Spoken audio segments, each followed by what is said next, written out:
À Lourdes, les coureurs montent dans leur bus pour regagner Pau, ville départ de cette 14e étape, l'étape reine des Pyrénées. Oui, c'est l'étape la plus dure des Pyrénées cette année, avec un parcours un peu mythique avec le Tourmalet. Et ça va être une grande journée et j'espère être devant et je peux battre pour un bel résultat à la fin. Au menu aujourd'hui, 2 ascensions hors catégorie, dont le mythique col du Tourmalet, autant apprécié que redouté.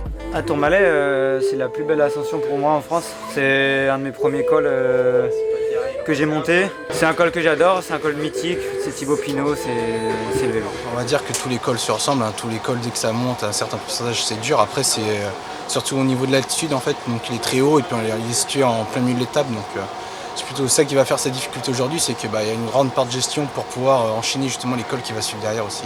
C'est un col que j'aime bien, après à voir sur le vélo comment sont les sensations aussi et à la vitesse que ça monte. Je l'ai bien kiffé, aujourd'hui le but ça va être de s'occuper en plus de notre Gigi, voilà il est là. Et on va essayer de faire une belle journée, surtout autour de lui, et pourquoi pas avoir un petit coup d'avance aussi avec soit Jordan ou même un autre coureur de l'équipe qui pourra lui servir de point d'appui pour la fin de course. La pluie s'invite à Pau, alors pour se remonter le moral, Thomas s'empare de la caméra. Tu nous proposes quoi pour la journée en termes de nutrition, Pierre? Alors là, avec la même... Attendez, un petit problème. Là déjà, on fait le plein d'emballés. Je pense qu'il y en a beaucoup qui vont être mangés dans le bus. C'est vrai. Toi, qu'est-ce que t'en penses? Tu vas en manger aujourd'hui? J'ai mangé un petit phare pêche abricot. Très bon. Très bon, très bon. Rice cake, crème de marron. Ça passe plutôt bien. C'est plutôt pas mal. Et là encore la même chose ici. Et après, c'est quoi ça? Et après, on va aller que sur des gels de 2,6. Là, c'est pour se réhydrater dans le bus. Ok. Malgré une journée pluvieuse. Ah, malgré une journée pluvieuse. Hier, c'était une journée que de 11 km, donc là, il faut se réhydrater parce que souvent sur les journées les plus cool, c'est là où les coureurs pensent le moins à s'hydrater. C'est vrai. T'as pas tort. Maxime, qu'est-ce que t'en penses de la stratégie nutrition du jour? J'ai pas écouté, il vient juste d'arriver, mais je fais confiance à Pierre, donc je suis d'accord avec lui. Ok. On va demander l'avis à Romain du coup. Romain, qu'est-ce que tu penses du plan nutritionnel de la journée pour Pierre?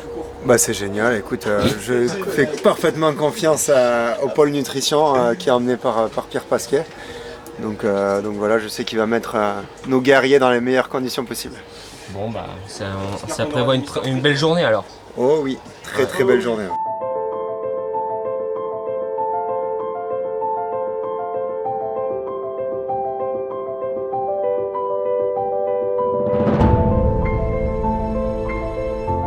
Malheureusement, la journée n'est pas aussi belle qu'espérée, car l'étape ne commence pas de la meilleure des manières. 1 heure après le départ, Steph Kras jette l'éponge. Il abandonne son Tour de France suite à des problèmes gastriques survenus dans la matinée. Un coup dur. Aucun bon de sortie n'est accordé par le peloton durant cette première heure. Ce n'est que dans l'ascension du Tourmalet que 18 hommes se détachent du peloton. Jordan Gégat est parmi eux, mais l'échappée se divise en plusieurs groupes. Dans la dernière ascension, il n'y a plus qu'un seul homme en tête, c'est Thymen Arensman, et c'est lui qui s'impose. Jordan réalise une très belle étape en terminant 13e, et il se hisse à la 11e place au classement général. Oui, on va dire que c'est un petit peu comme ça depuis le début du tour. On a des grosses satisfactions, notamment avec Jordan aujourd'hui, et puis forcément la déception, la douleur de perdre un des nôtres. Voilà, Steph était malade depuis ce matin. C'est jamais de gaieté de cœur qu'on quitte le tour. Donc voilà, mais c'est vrai que oui, Jordan a vécu une grande journée. Hein. Voilà, il a été acteur de la course. Il s'est donné les moyens de faire la course en tête, de ne pas avoir de regrets ce soir. Je pense qu'il n'en a pas. Voilà, il remonte au classement général.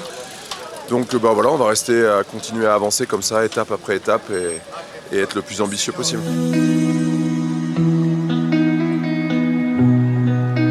Demain, l'étape est accidentée, mais peut éventuellement laisser une petite chance aux plus courageux des sprinteurs à Carcassonne.